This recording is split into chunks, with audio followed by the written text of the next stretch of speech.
नमः संस्कृताय। संस्कृत कक्षा में आपका स्वागत है।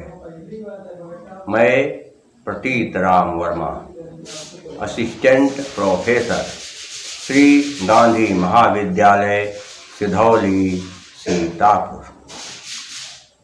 आज मैं BA भाग 3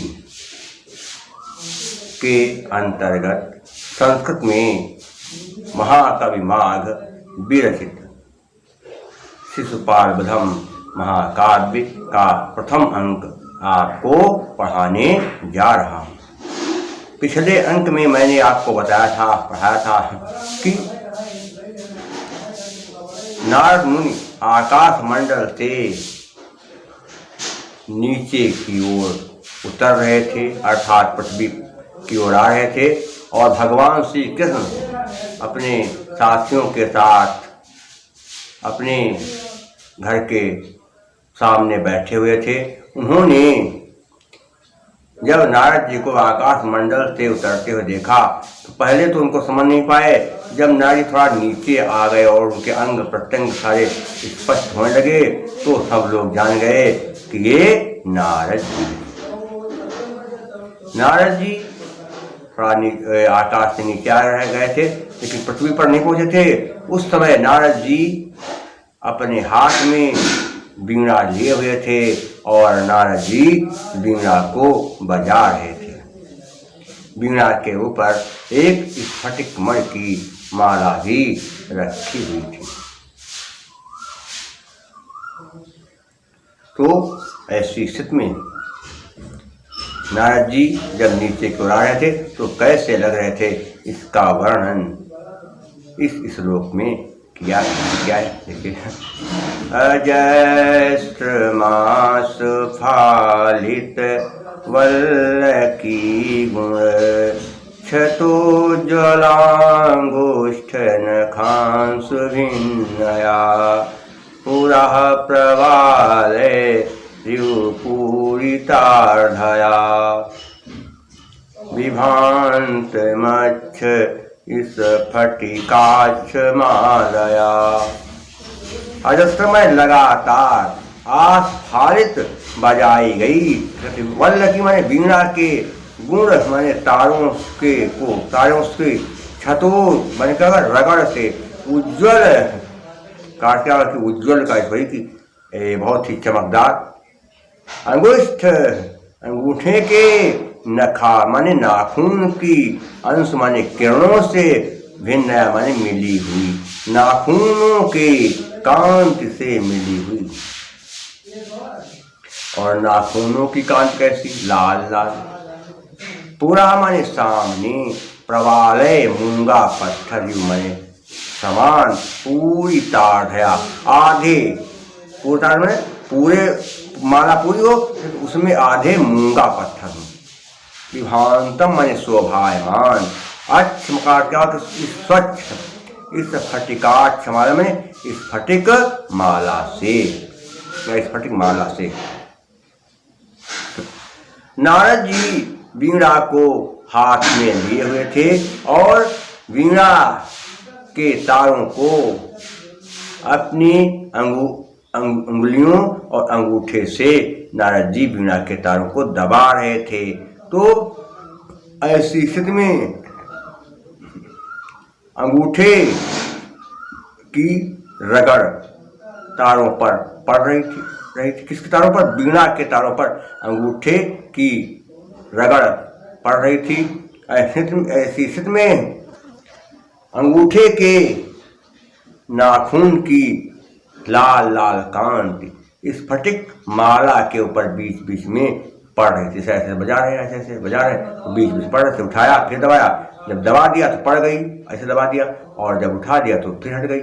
तो पड़ रही थी अंगूठे के नाखूनों की लाल कांति माला स्फटिक मणि की माला पर पड़ रही थी।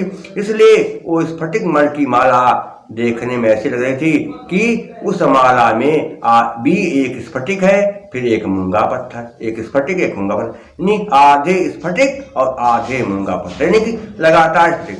एक स्फटिक फिर एक मूंगा, फिर स्फटिक फिर मूंगा। तो ये इस तरह से लगता था कि इस माला में स्फटिक और लाल मूंगा पत्थर एक साथ पिरोए गए हैं। तो वो माला बड़ी ही शोभायमान हो रही थी, बड़ी सुंदर लग रही थी। पूरा क्या हुआ कि नारद जी वीणा हाथ में लिए हुए थे और वीणा के तारों पर वह अपने अंगूठे को दबा रहे थे। अंगूठे से वीणा, अंगूठे उंगली दोनों से दबा रहे थे। ऐसी स्थिति में उनके अंगूठे के नाखून की चमक वीणा पर टंगी हुई स्फटिक माला पर पड़ रही थी। बीच बीच में उनके अंगूठे के नाखून की चमक सफेद रंग की स्फटिक की माला पर अंगूठे की नाखून की लाल चमक पड़ रही थी। इसलिए उस माला, उस स्वच्छ माला को देखकर ऐसा लग रहा था कि मानो उस माला में बीच बीच में लाल मूंगा पत्थर भी पिरोए गए। ऐसा लगता था कि आधे मूंगा पत्थर हैं और आधे स्फटिक मणि हैं। ऐसी माला वो लग रही थी। ऐसी माला जो है पूर्णतया शोभायमान हो रही थी, ये बताया गया। और देखिए कहाँ पर क्या है, अजस्रम धन स्फालित, यानी अजस्रमास फालित। आकाश श्रवण देखा से क्या बनेगा, अजस्रम माँ में आके उसका बड़ा दुआ मिल गए, क्या बन गया, बड़ा आकाश श्रवण देखा। नखांश में भी क्या होगा, न कधन अंश आकाश श्रवण दीर्घा। पूर्तार्ध भी पूर्त धन अर्धया पूर्तार्ध, सब जगह जो है आकाश श्रवण दीर्घा का ही कमाल। इस फटिकाक्ष माला में इस फटिक धन अच्छ बन गया। इस फटिकाक्ष तो क्या है, पूरा आकाश श्रवण दीर्घा। एक थोड़ा है प्रवालय र्यु, प्रवालय है धन यु, अय के बाद यू है, अय के बाद विसर्ग, प्रवालय धन यु, अय के बाद विसर्ग, उसके बाद छोटी, इसलिए सहज स्वरूप के नियम से विसर्ग का रा बन गया। अब थोड़ा क्या देखना, क्या देखना है हमको कि वल्लकी गुण, क्या लिखा है, वल्लकी गुण का क्या बन जाएगा, वल्लक्याः गुणाः षष्ठी तत्पुरुषतमा। अंगुष्ठ में क्या बनेगा, अंगुष्ठस्य नखः, अंगुष्ठस्य नखा षष्ठी तत्पुरुष समास है। विभांतम में ध्यान देना है कहाँ पर, कौन सा विभांतम में क्या है, सत्र प्रत्यय, उपसर्ग भा धातु और सत्र प्रत्यय है। इसके अलावा भिन्न में क्या है, भिद धातु और कत प्रत्यय है। और माला में टाप प्रत्यय, स्त्रीलिंग शब्द हो, अंत में बड़ा की मात्रा हो, क्या होगा, टाप प्रत्यय। और साथ साथ क्या है, माला में बीच बीच में लगता था कि मूंगा पत्थर पिरोए गए, लेकिन था नहीं ऐसा, वो लग रहा था। इसलिए स्फटिक में लाल मूंगा दिखाई पड़ने का कारण था क्या, नाखून की चमक का पड़ना। इसलिए क्या हो गया, कार्य कारण दोनों, हेतुर्वाक्य पदार्थत्वे काव्यलिंगम निगद्यते। काव्यलिंग अलंकार, और क्या होगा कि जतौ तु वंशस्थ मुदीरितम जरो। और प्रसाद गुण है, पांचाली रीति है। क्या होता है, समस्त पंचस पदो बंधा पांचालिका मता। और भारती व्रत है। आगे देखते हैं, नारद जी की वीणा का नाम है महती और सरस्वती जी की वीणा का नाम है कच्छपी। तो नारद जी अपनी महती नाम की वीणा को अपने हाथ में लिए हुए थे और उस वीणा को बार बार देख रहे थे। यह इस श्लोक में बताया गया। देखिए क्या है, रणदभिरा घट्टनया नभ स्वतः पृथग विभिन्न श्रुति मंडलैः स्वरैः स्फुटी भवद ग्राम विशेष मूर्छनाम् अवेक्षमाणं महतीं मुहुर्मुहुः। रण दभिम होता है ध्वनित होते हुए क्या होगा, आघट नया आघात से, दबाव से, नभ स्वतः वायु के आघात से ध्वनित होते हुए झनकार निकलते। पृथक माने अलग अलग, विभिन्न श्रुति मंडल कहते अनेक प्रकार के श्रुतियों के समूह। कैसे? स्वरों से। स्वर कितने होते हैं? 7 स्वर होते हैं। कौन कौन से? सा रे गा मा पा धा नी। फिर कहते हैं सा रे गा मा पा धा नी सा। ये सब क्या स्वर है? इस फुटी हो क्या कहते, स्पष्ट हो रहे थे क्या? ग्राम विशेष मूर्छनाम, स्वरों का उतार चढ़ाव। जब क्या कहते हैं हम कोई गीत गाते हैं तो क्या होता है? स्वरों का उतार चढ़ाव होता है। इसलिए संगीत में भी आप बीणा बजाएं, हारमोनियम बजाएं, कुछ भी बजाएं, तो उसमें भी जैसी जो है काव्य की पंक्ति होगी, जैसा काव्य होगा, गीत होगा, वैसे ही जो है उतार चढ़ाव होगा। अवेक्षमाणम, देखते हुए, महती बीणा का नाम है। मुहुरमुहु, बार बार। हुआ क्या हो गया कि नारद जी बीणा अपने हाथ में लिए हुए थे और महती नाम की बीणा को नारद जी बार बार देख रहे थे। और हवा तेज चल रही थी, इसलिए हवा के आघात के कारण बीणा से, हवा के आघात से, हवा का आघात बीणा के तारों पर पड़ रहा था, इसलिए बीणा के तारों से या बीणा से बहुत ही अच्छे स्वर निकल रहे थे। स्वरों में उतार चढ़ाव भी हो रहा था। ऐसे बीणा को नारद जी देख, फिर से समझिए। नारद जी बीणा हाथ में लिए हुए थे और हवा के आघात से बीणा के तारों पर दबाव पड़ रहा था, इसलिए बीणा से स्वरों का समूह स्पष्ट हो रहा था, झनकृत हो रहा था, झनकार मार रहा था, और स्वरों में उतार चढ़ाव भी स्पष्ट सुनाई पड़ रहा था। तो ऐसी महती नाम की बीणा को नारद जी बार बार देख रहे थे। ऐसा भगवान श्री कृष्ण ने देखा। ये हो गया। देखिए क्या, रणदिभिरा घटने, रणदिभि धन आघटनया, सर्ज स्वरूप से क्या बना? राम बन गया।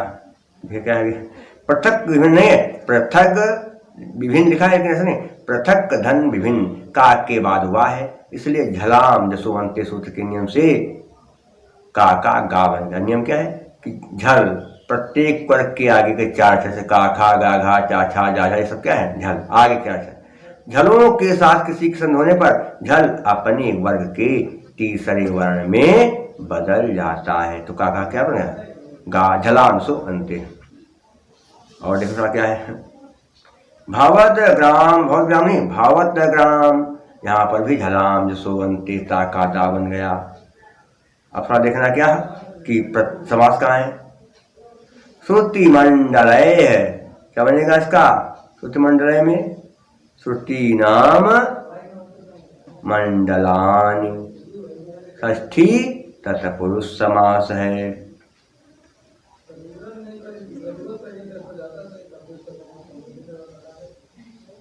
और इसके अलावा देखा जाए तो प्रत्यय कहाँ है? जहां पर एक शब्द 2 बार लगातार आए वहां पर ण प्रत्यय होता। मुहर मुंह लिखा है, ण प्रत्यय। अब एक क्षमारंभ में क्या बनेगा? सार्थ प्रत्यय बनेगा। आन और मान ये सब कहाँ आते? सार्थ में। और अलंकार कौन सा हो गया? वीणा से बहुत अच्छे स्वर निकले थे, स्वरों में उतार चढ़ाव हो रहा था। उसका कारण क्या है? वायु का आघात। का बिलिंग अलंकार बता चुके, उसका लक्षण पहले भी, फिर से बताते रहेंगे। और इसके अलावा जतौ तु वंशस्थ मुदीरितम जरो, वंशस्थ छंद है, ये सब ध्यान रखना है। प्रसाद गुण है और वैदर भी रीति है। नारद जी जब स्वर्गलोक से निकलने लगे तो देवता भी उनको विदा करने के लिए उनके पीछे पीछे चले। इसका वर्णन है, देखिएगा। निवर्तिसो अनुव्रजतः कृतानति नति निवर्तिसो अनुव्रजतः कृतानति नतीन्द्रिय ज्ञान निधिर्नभः सदः समासदत सादित दैत्य संपदः महेंद्रालय चारु चक्रिणः। निवर्त माने लौटा कर, होता तो लौट कर क्या होगा कि लौटा कर, सो माने उन्होंने, अनुव्रता माने पीछे पीछे चलने वाले, कृतानति माने होता है कि कृतानति में प्रणाम किया, कृतानति में प्रणाम किया। अतीन्द्रिय ज्ञान थी, बिना इंद्रियों के सहयोग के ही सारा ज्ञान रखने वाले। हम सब लोग क्या करते हैं, इंद्रियों के माध्यम से ज्ञान प्राप्त करते हैं कि कोई पूछे कि सामने क्या है, हम देखा हमने कि सामने हाथी है, घोड़ा है, मोटरसाइकिल खड़ी है, कुछ भी तो हम बताएंगे देख करके आँख से कि ये जो है घोड़ा है, हाथी, हवाई जहाज है। और अगर कोई कुछ हमें लड्डू दे दे, कह दे खाओ कैसा मीठा है, और कड़वा नमक डाल दे, तो हम जिह्वा के द्वारा बता देंगे कि इसमें मीठा नहीं है, नमकीन लड्डू है। ये सुनने में कान जो है बताते हैं आवाज़ अच्छी है बुरी है। त्वचा बताएगा कि कोई वस्तु कठोर है, कोमल है, गर्म है, ठंडी, सब कौन बताएगा? त्वचा। तो ये सब, और कोई फूल कुछ लाया जाए, सामने रखा जाए और पूछा जाए किसकी सुगंध है, तो आप सुन करके बता सकते हैं। कौन करेगा? नाक। तो क्या है कि हम लोग इंद्रियों से सारा ज्ञान प्राप्त करते हैं, लेकिन नारद जी की क्या विशेषता है कि इंद्रियों का सहयोग लिए बिना ही सारा ज्ञान रखने वाले नारद जी जब स्वर्ग से चले तो फिर क्या है, नभा सदा देवता लोग। जब नारद जी स्वर्ग से चले तो देवता भी उनको विदा करने के लिए उनके पीछे पे चले, तो नारद जी ने देवताओं से लौट जाने को कहा। तो देवता लोग लौटने लगे तो उन्होंने पहले नारद जी को प्रणाम किया, देवताओं ने नारद जी को प्रणाम किया। कुछ नारद जी बहुत महामुनि थे, बहुत ज्ञानी थे, बहुत स्वभाव से अच्छे थे। कहते फिर क्या है, समासरथ पहुंचे कहाँ? सादित दैत्य संपदा में नष्ट कर देने वाले, क्या? दैत्य राक्षसों की संपदा, संपत्ति को, राक्षसों की संपत्ति को नष्ट कर देने वाले। पदम माने क्या कहते हैं? स्थान। महेंद्रालय इंद्र का घर। चार में सुंदर चक्र माने भगवान श्री कृष्ण। इसके बाद नारद जी राक्षसों की संपत्ति को नष्ट कर देने वाले भगवान श्री कृष्ण के स्थान को पहुंचे, जो स्थान इंद्र के घर के समान ही सुंदर था। पूरा क्या हो गया कि जब नारद जी स्वर्ग लोक से पृथ्वी लोक की ओर चले तो देवता भी उनको विदा करने के लिए उनके पीछे पीछे चले। फिर नारद जी ने देवताओं से लौट जाने को कहा, तो देवताओं ने नारद जी को प्रणाम किया और फिर लौट गए। इसके बाद नारद जी राक्षसों की संपत्ति को नष्ट कर देने वाले भगवान श्री कृष्ण के, इसके बाद राक्षसों की संपत्ति नष्ट कर देने वाले नारद जी भगवान श्री कृष्ण के स्थान पर पहुंचे, उनके घर पर पहुंचे, जो घर इंद्र के घर के समान सुंदर था। ये होगा, देखिए, सो अनुव्रजता क्या होगा? सह धन अनुव्रजता। सा में आ, उसके बाद विसर्ग, उसके बाद फिर आ। अगर छोटा आ के बाद विसर्ग हो, उसके बाद फिर छोटा हो, तो अतोरोर प्युतार प्रत्येक के नियम से विसर्ग का ऊ बन जाता। क्या होगा? सह धन अनुव्रजता बन गया सौ अनुव्रजता। इसका अर्थ क्या बनेगा कि आ ऊ बन गया, सा में आ के बाद आद गुणा से ऊ का वो बन गया। फिर ओ ए अथवा ओ के बाद अगर छोटा आए तो संधि करने पर इंग पदांत के सूत्र से आ का अवग्रह चिन्ह बन जाएगा। तो आ का बन गया, अवग्रह चिन्ह होगा वही सु अनुव्रजता, आ का अवग्रह चिन्ह बनेगा अंग्रेजी का यस जैसा। फिर आगे क्या है? निधिर नभा, निधि धन नभा, शुरू से विसर्ग कारा बन गया। महेंद्रालय में महेंद्र धन आलय, महेंद्रालय आद गुणा। और देखना इसमें और क्या है? दैत्य संपदा, दैत्यानाम संपदा, राक्षसों की संपदा, इसलिए क्या होगा? षष्ठी तत्पुरुष समास। महेंद्रालय महेंद्रस्य आलय, षष्ठी तत्पुरुष समास। इस तरह से इसमें समास है। और साथ ही साथ ध्यान देना कि कौन सा चक्र, क्या लिखा, चक्रना में क्या बनेगा, चक्रधन इन प्रत्यय बन, चक्रना में चक्रधन इन प्रत्यय बन जाएगा। ये सब हो गया। और 4 में कुप्रत्यय है। नारद जी भगवान श्री कृष्ण के घर पहुंचे तो घर कैसा है, इंद्र के घर के समान सुंदर था। इसलिए क्या होगा, प्रस्फुटम सुंदरम सामवेत्य विधीयते। उपमा, अलंकार और छंद तो 75 श्लोक है, लेकिन 73 तक का तो वही एक छंद रहेगा। कौन सा, जतौ तु वंशस्थ मुदीरितम जरो। और जो है साथ साथ प्रसाद गुण वैदर्भी रीति है और भारती वृत्ति है। देखिए फिर क्या है, नारद जी भगवान सूर्य के समान लग रहे। जब तक क्या हुआ, पतत पतंग प्रतिमस तपो निधि पुरास्य यावन भुवि व्यलीयत गिरे तडितवान्युतावदुच्च कैरजमीन पीठादुदतिष्ठदच्युतः।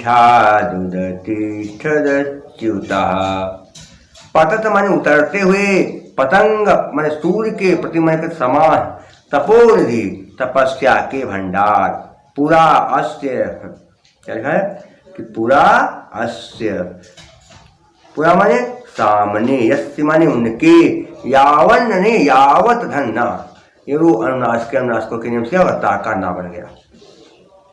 यावत माने जब तक ना माने नहीं, भूमि माने पृथ्वी पर, व्यलियत माने आ गए या उतर आए, गिरेश माने पर्वत, तटितवान युह बिजलियों के समूह के समान, तावत माने तब तक, उच्च कैर जमीन अर्थात ऊंचे, उच्च कैर माने ऊंचे, जमीन माने तेजी से, पीठात माने आसन से, उदतिष्ठत खड़े हो गए। कौन, अच्युतः भगवान श्री कृष्ण। थोड़ा क्या हो गया कि आकाश से उतरते हुए नारद जी, और नारद जी कहते हैं तपस्या के निधान, तपस्या के निधान, आकाश से उतरते हुए तपस्या के निधान नारद जी पृथ्वी पर उनके सामने जब तक उतरते, किसके, श्री कृष्ण के सामने जब तक उतरते, उससे पहले ही भगवान श्री कृष्ण अपने ऊंचे, भगवान श्री कृष्ण अपने ऊंचे आसन से बहुत ही तेजी से उठकर खड़े हो गए, जैसे पहाड़ के ऊपर अचानक बिजलियों के समूह से युक्त मेघ चढ़ आते हैं या खड़े हो जाते हैं। ये हो गया, पूरा क्या हो गया कि उतरते हुए सूर्य के समान, तपस्या के भंडार नारद जी जब तक भगवान श्री कृष्ण के सामने पृथ्वी पर उतरते, उससे पहले ही भगवान श्री कृष्ण नारद का सम्मान करने के लिए अपने ऊंचे आसन से बहुत तेजी से उसी प्रकार से उठ गए, जैसे पहाड़ के ऊपर बेलियों के समूह से युक्त बादल चढ़ जाता है। इस तरह से जैसे पहाड़ के ऊपर बादल, कैसा, पहाड़ के ऊपर से बिजलियों से, जैसे पहाड़ के ऊपर बिजलियों से युक्त बादल जो है चढ़ जाता है, वैसे ही नारद जी के पहले आने से पहले ही भगवान श्री कृष्ण के सम्मान में खड़े हो गए। हो गया, देखिए क्या है, प्रतिमा तपोनिधि में क्या है, प्रतिमा धन तपोनिधि, विसर्जनीय शाह के नियम से विसर्ग का सा बन गया। तावत उच्चकय में तावत धन उच्चकय, ढलान सोनते से ता का दा बन गया। गिरीश तटवानी में क्या बनेगा, गिरे धन तटितवान, विसर्जनीय सा के नियम से क्या बनेगा, विसर्ग का सा बन गया। अब थोड़ा समाज देखना क्या है, पतत पतंगम, पततश्चासो पतंगः, पतन क्या कर सकते, पतन चासो पतंगः, पतन चासो पतंगः क्या बन जाएगा, कर्मधारय समास की तर्तासुर। उदतिष्ठत अच्युतः, भगवान खड़े हो गए, भगवान श्री कृष्ण जिस पर से वह या जिससे वह, उदतिष्ठ क्या होगा, उदतिष्ठत अच्युतः यस्मात् तत् पंचमी तत्पुरुष समास है।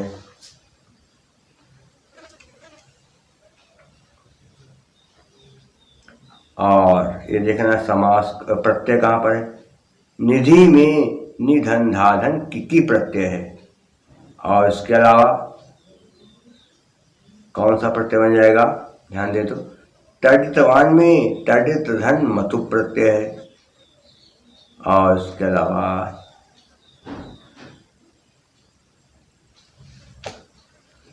स्पष्ट समास जो है और है नहीं,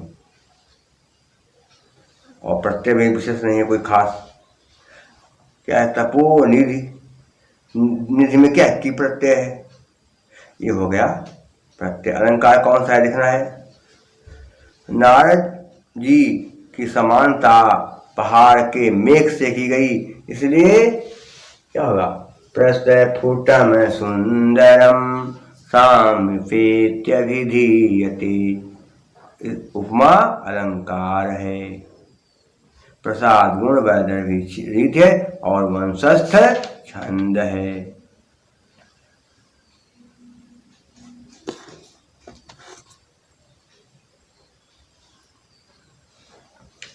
नारद जी पृथ्वी पर उतरने ही वाले थे कि शेषनाग जी को चिंता हो गई कि कहीं नारद जी ने पृथ्वी पर आकर अचानक पांव रख दिया तो पृथ्वी धस सकती है, पाताल लोग जा सकती है।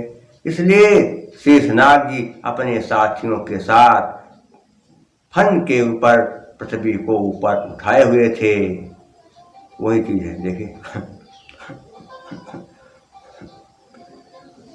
अथ प्रयत्नो नमितान मत फणैर्धृते कथंचित फणिनाम गणैरधः निधायि सातामभि देवकी सुतम सुतेन धातुस चरणो भुवस्तले।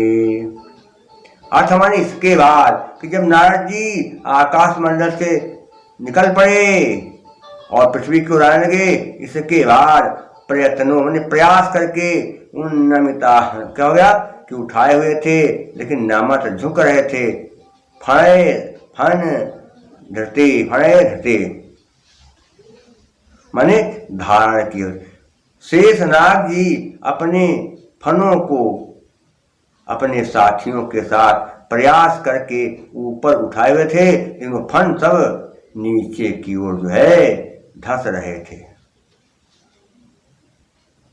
क्या लिखा है, कथनचित किसी प्रकार से फणी नाम सर्पों के गणे माने समूह, रधानी अधा नीचे पृथ्वी के नीचे शेषनाग जी अपने साथियों के साथ अपने फनों को ऊपर उठाए हुए थे, लेकिन वो फन दबाव के कारण नीचे दब रहे थे, उनके फन झुक रहे थे। उसी समय निधा ईसाताम रखा अभिमानी ओर देवकी सुतम देवकी के पुत्र की ओर सुतेन धातु, धातु के पुत्र कौन है, ब्रह्मा जी। वो क्या कहते, ब्रह्मा जी के पुत्र कौन है, नारद जी। सुतेन धातु माने नारद जी ने धातु चरण में चरणों को भुवस्तले पृथ्वी तल पर, पृथ्वी पर पूरा क्या हो गया कि ब्रह्मा जी के पुत्र नारद जी पृथ्वी पर उतरने वाले थे।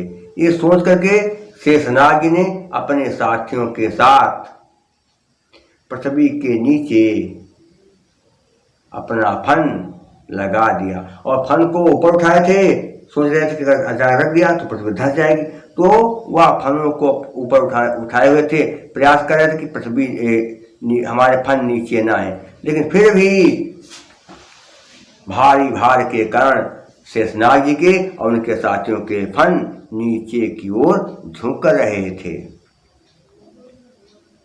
उसी समय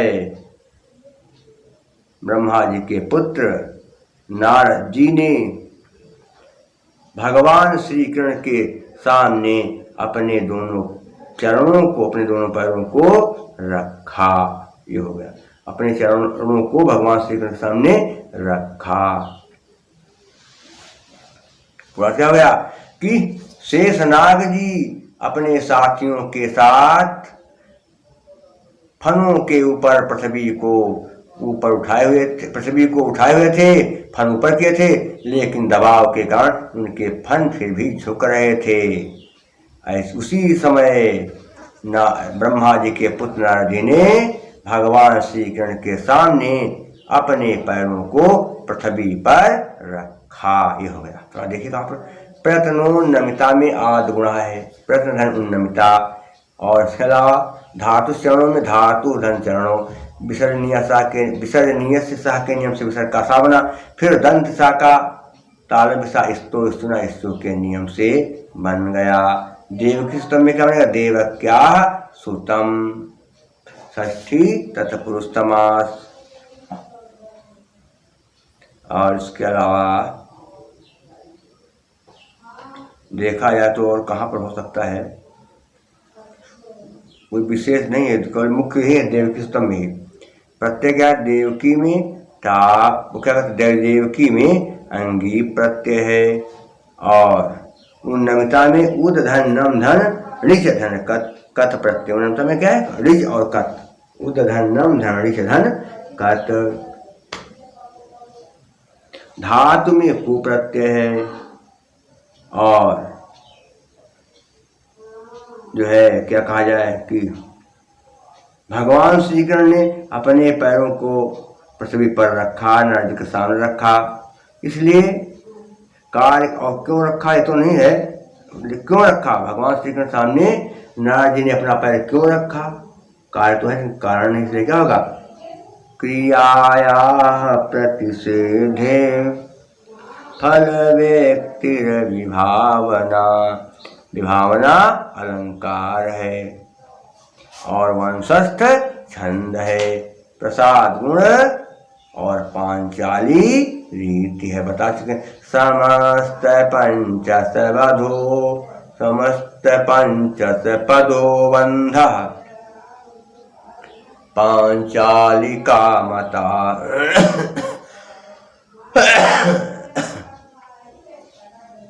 और भारती वृत्ति है। शेष मैं आपको अगले अंक में पढ़ाऊंगा। मैंने YouTube पर अपनी एक कथा भी लोड कर दी है, उससे भी आप सुन सकते हैं। आदर्श पूर्व की कथा यह है, और आप लोग मेरा कार्यक्रम देखते हैं, आपको कैसा लगता है आप मुझे बताना चाहें तो मेरा मोबाइल नंबर है 798 558 7339, और मेरा व्हाट्सएप नंबर है 97 93 03 47 15। तब तक के लिए नमः संस्कृताय।